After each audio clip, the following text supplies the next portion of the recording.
என் பேர் பார்த்திபன். நான் ஒரு 60 இயர்ஸாக அந்த பாக்ஸிங் ஃபீல்டில் இருக்கிறேன். நான் சின்ன பொழுதுலேருந்து குழந்தைங்க 6 வயசுலேருந்து ஒரு 60 வயசு வரைக்கும் கற்றுக்கலாம். தற்காப்பு கலை எல்லாருக்கும் ரொம்ப முக்கியமானது, ஆண் பெண் இருவருக்கும். இப்பொழுது அதிகமாக பெண்களுக்கு சிறுவர் முதல் பெரியவர் வரை பாலியல் தொல்லை அதிகமாக நடந்து வருவ காரணத்தால் அதனால் தற்காப்பு கலை கற்றுக்கொண்டால் அப்போ ஒருத்தர் நம்மளை தாக்க வராரோ இல்லை நம்மளை டச் பண்ண வந்ததுமே நம்ம அப்படி அவ்வளோ ஃபாஸ்ட்டாக அந்த அக்யூரேட்டாக மிஸ் பண்ணால் நம்ம என்ன பண்ண முடியும்? ஒரு விஷயம் கற்று வச்சுக்கணும்.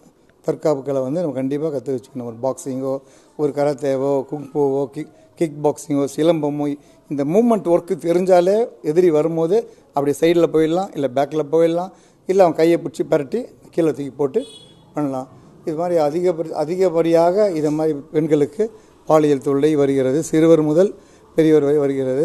குழந்தைங்களுக்கு ஒன்றுமே தெரியாது. இருந்தாலும் சில ஸ்கூலில் படிக்கிற இடத்துலையும் நடக்குது, அது வேலைக்கு போகிற இடத்துலையும் நடக்குது, சில கிரவுண்டுங்களையும் நடக்குது.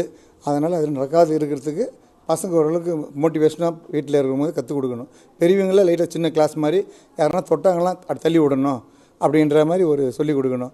அவங்க தொட்டு சேர்த்து பிடிச்சி சாக்லேட் கொடுத்துமே அப்படியே உட்காந்து பேசக்கூடாது, தள்ளி விட்டு வரணும். யார் எது கொடுத்தாலும் வெளியே வாங்கி சாப்பிடக்கூடாது. தெரியாதவங்க சரி, ரொம்ப க்ளோஸாக இருந்தாங்கன்னா வெளியே போகும்போது வாங்கி சாப்பிடக்கூடாது எதுவுமே. அது மெயினாக தெரிஞ்சுக்கணும்.